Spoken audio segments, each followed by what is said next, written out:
Hello everyone and welcome to episode 22 of Let's Play Pokemon Crystal. In the last part we've got up here Cerulean and finished off Team Rocket once and for all, and as far as I remember, besides the remake of Gen 1 and Fire Red Leaf Green and the remake of this on the DS, Heart Gold and Soul Silver, we'll never see them again in a new game. Except for that specific grunt who does apparently show up in Gen 5, which I still have not found. And now we're gonna head on through Cerulean so we can finally fight the gym leader. First off, we're gonna have to fight 6 trainers, which I do off screen. But these guys are actually the same as the Nugget Bridge back in the original generation.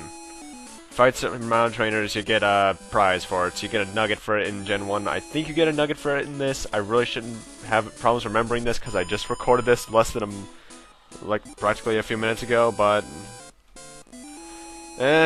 my memory can just suck, considering this was originally around 20 minutes long, if I remember correctly. Now, we've already fought 6 opponents, but this guy's here for some reason. And then we get to the ace trainer of the group, which is... Oh, wow, I have to sell that off... Wait, no, I think I sell that off screen, that's right. And then the a-hole makes us fight him for some reason. And welcome to Bill's house. And what the? Did we just interrupt a date? Oh, Misty, it's you! You were useless in the anime, even though for some reason towards the end of the Kanto Adventures, and no, wait, no, it wasn't towards the end of Kanto or Johto. One of those two, you guys had to get split up, and apparently she fell in love with Ash. I don't know why. And this is Bill's house. In the original generation, this is where you would find him, but here you can just find his grandfather. He'll give you something if you bring him certain Pokemon. He always wants a Lickitung first, but for one thing, Lickitung sucks, so I don't know where to catch it, so I wouldn't know how to or where to catch it. And, I don't think it's even a worthwhile prize. I'd have to look it up in my Heart Gold Soul Silver walkthrough, which I will not do. Now that we've done that, we've finally unlocked Misty. Took us like 20 minutes. But first, a quick stop in the Martin Pokemon Center. And now we can do it. Now this gym is pretty easy, actually, because you can actually skip all the trainers in here fairly easily. I really should have fought them off screen so I can get everyone up to the levels I want them to be quicker, but I could just level grind them later on, considering I do know a really good spot before the final boss. And now it's time for Misty. Water-type gym leader, as if it's not obvious. And for some reason she was always a bit off to me in this. I'm not sure why. Maybe it's just, well, what I mean by her is her sprite always looked a bit, like, weird to me. She looks tired, I guess I could say. From what I've seen, they fixed it in Heart Gold Soul Silver, in my opinion, and I wouldn't really know about Black and White too, because I know she's in that. I haven't even beaten 6 to gym yet in that, so...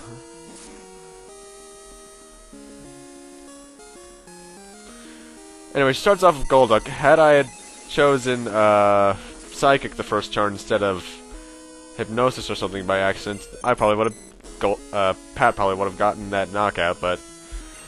it was not to be. Now, this might seem like a dumb move, sending a Fire-type out in a Water-type gym, but for one thing, I'm much higher leveled. And 2, Thunder Punch can pretty much destroy them in any way possible. Next, she sounds out a really odd choice. A water ground type, I think it was? Quagsire? I haven't really got any good use of it. All I get out of it really is derp. Just look at that face. Ugh.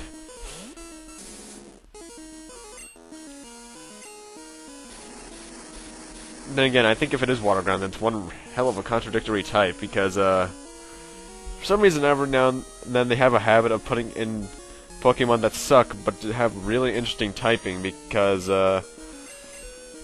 this is Water Ground if I'm correct, and that's not a type that should usually exist.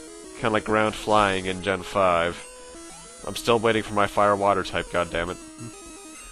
Next she's sending out Lapras, which is actually, Water Ice, I think?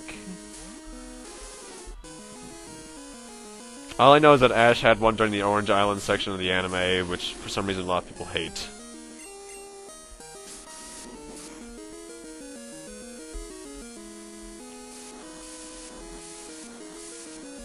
Now, actually, what's kind of funny is that, the rain dance move actually is a bit of a double-edged sword. Kind of like Sunny Day is for grass types. I'm sure it weakens fire-type attacks, which are not much of a problem to them anyway. But it also makes Thunder a 100% chance of hitting. It's kind of like Sunny Day boosting the fire-type moves, but shortening the charge for Solar Beam to... you can just use it immediately. And anyway, what Lapras used there about a minute back was Perish Song. That is a song that will immediately KO any Pokemon that were on the field when it was used within 3 turns. I never really saw any good use out of it in my years, but then again, I don't really play competitively, so... And Misty is done and over with.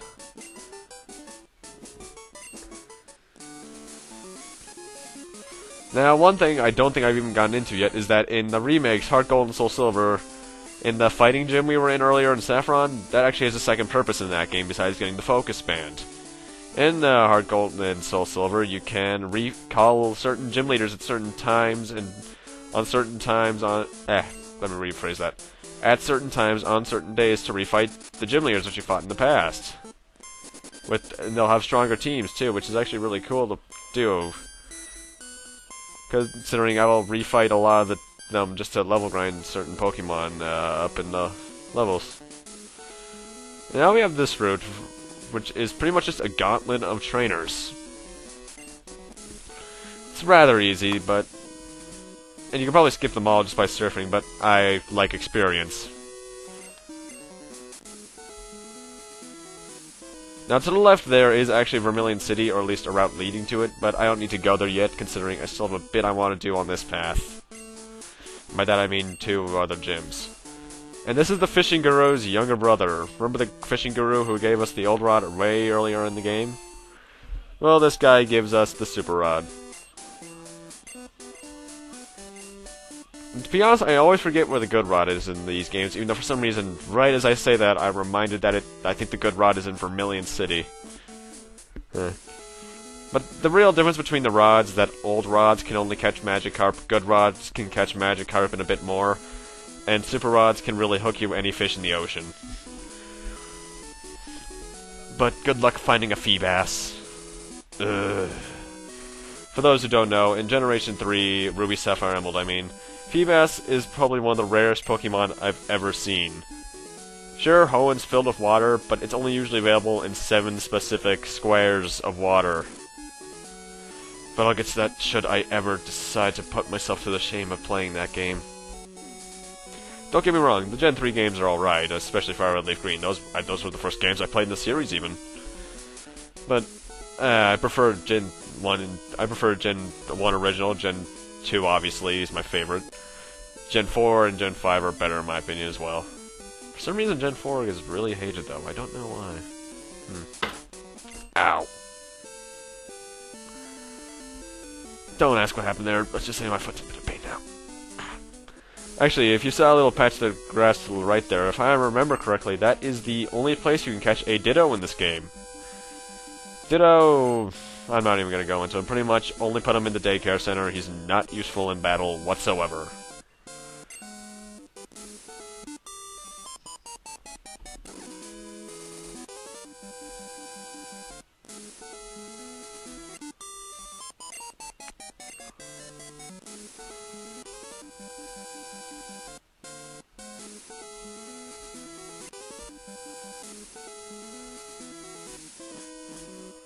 And welcome to Fuchsia City. This is the poison-type area, in terms of the gym. And in this area in was the original Safari Zone, which we can't access until after you beat the main storyline in this game. But pretty much, you can catch very rare Pokemon there. In Heart Gold and Soul Silver, it was replaced with Pal Park, a place where you can transfer Pokemon from the Game Boy Advance games up.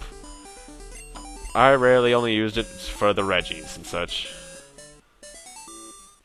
But anyway, welcome to the gym. There's supposedly invisible walls, even though on the Game Boy Color, well, at least with Crystal, you can see them pretty easily. But then again, considering this is really just a search and destroy mission for the gym leader.